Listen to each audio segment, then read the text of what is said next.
How cool is it in Metal Gear Rising to cut people up into tiny pieces like this? Or you're playing a horror game and it does something like this. But wait, the game can't be finished already. I've only just started playing. Or how about the Nemesis system when a goon mocks you for getting a lucky hit in at some point? See this time. Stay game. You can shut up. Ready to die. Well, that's because these games have some unique game mechanics, which can make an already fun game even funner. Yes, that's a real word, look it up. Like in Sekiro, one of my favourite things to do was to sneak up on enemies and turn them into my own personal puppets. Wait, did you say puppet? Yeah, I did. Now, I didn't do that because I needed the help and the enemies were overwhelming, although I did need help and the enemies were overwhelming. I just did it because I like to cause chaos and watch the carnage unfold. Maybe it's because I'm a bit of a loner, but I've got this thing where I really enjoy having a virtual buddy in games. Like in Bioshock, I used to enjoy hacking turrets just to make them my friends so I could take them on walks and watch as they shoot up my enemies. But what better friend is there than man's best friend, the dog? And there's been some great dogs in video games over the years. Parappa the Rapper, Dog Meat, Link that one time. Everybody loves dogs, but you know who doesn't? The victims of Shadow from the Dead to Rights games. In the earlier games, Shadow was pretty much there to help remove obstacles. Or doing whatever this is. You go, boy. But by the time of Dead to Rights Retribution, Shadow has turned into a one-dog killing machine, trained to rip out the throats of your enemies, and use their carcasses like his own personal chew toy. Oh, and he'll even take a piss on them too. Oh, what a good boy. If dogs aren't your thing though, then how about a pet hippo? Or a lion? Or even a crocodile? In Assassin's Creed Origins, I quite enjoyed walking down the street with a crocodile by my side. Hey, how's it going? It's just me and my croc. Oh, and I've got a suicidal lion as a pet as well.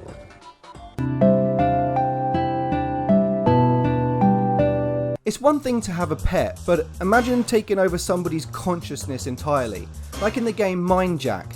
Bearing in mind you play as a human rights activist, that's pretty amusing. You can literally take control of someone else and use them in your agenda to shoot and kill government agents. Imagine the family hearing about that. No, sorry, I'm just trying to understand. What you're telling me is that my mum, who isn't political or violent in the slightest, by the way, decided to pull out a gun from her knickers and team up with human rights activists in shooting up government armed guards.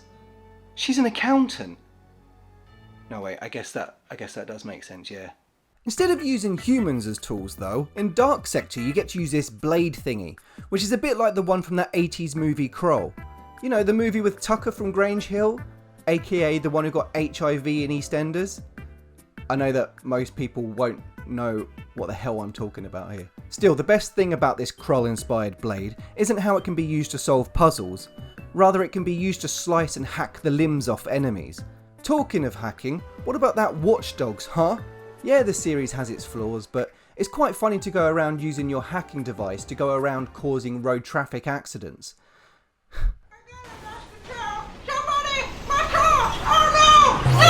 One thing I wasn't expecting when playing the original two games though was the emotional weight that would come with these hacking mechanics. In some side missions you can snoop on different people, including this one where you can listen to the voicemail a son has left for his dad. No, his dad. Message sent today at 9:45 a.m. I mean, that's basically what happens. Hey, Dad. I haven't heard from you in a few days. You want to call me back? The kids are anxious to see you. They've already picked out your Christmas presents. You believe that? Christmas around the corner again. Hey, time flies, huh? Let me come get you after work. You can stay here. I know you think you're a bother, but Dad, you've never been a bother. I'll swing by after work, okay? Bye. I mean, we could call for an ambulance, but it's probably too late.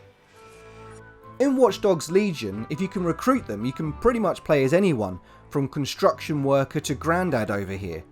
I enjoyed playing as an Albion contractor and just going around arresting random people. It's fun to be naughty though, and in the original FIFA on the Mega Drive, and yes, I said the Mega Drive, if you commit a foul on an opponent, why just stand there and take your punishment from the ref when you can just run away?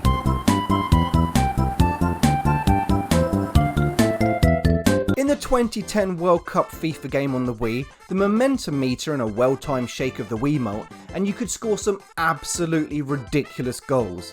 Whether it's a free kick from miles out, a crazy bicycle kick, or even witnessing Rio Ferdinand score a goal like this. In Tiger Woods 2006, there was a cool mechanic called the Game Breaker, which allowed you to hit a stronger, better, more precise shot. And if executed correctly, it could nab you a hole-in-one. Or just hit the crowd members in the balls. Yikes, this is bad.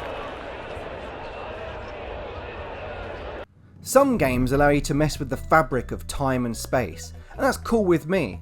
Unfortunately, you can't undo embarrassing childhood experiences, but we know how cool it is to use slow-mo in the Max Payne games, or in Stranglehold where it's turned up to 11. Time Shift sort of takes that time mechanic to the next level.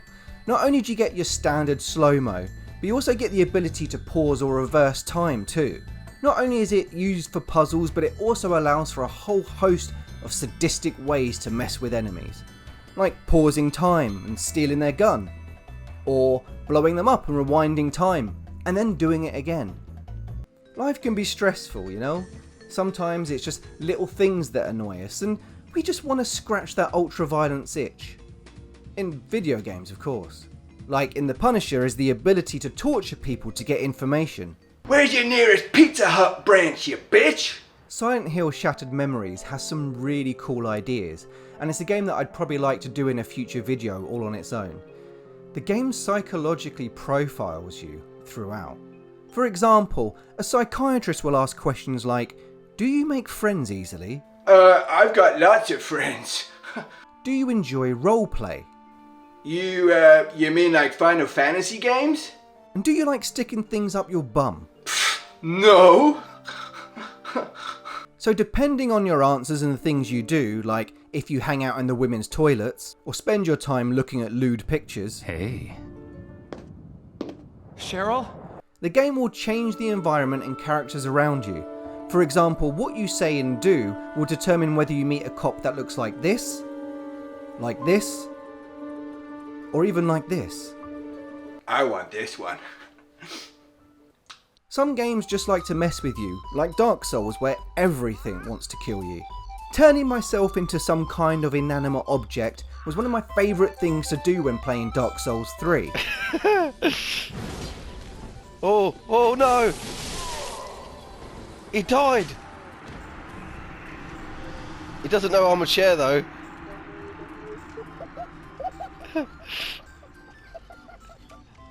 Man, I could have helped him out, but I'm just a chair. Chairs can't help people. It created this really funny hide and seek gameplay where I'd spend my time hiding and hoping I'd be saved by another online player jumping in to protect me. Just gravestone. Just gravestone. Wait, just before he dies, he'll see with gravestone. Not get closer to him. This is your inevitability. Even games that are absolute pants can have some unique mechanics. Like in Haze where you pretend to die. You'd think the 5th time that you'd have done that in a row they'd have kind of worked it out, but nah, you can just pretty much spam it.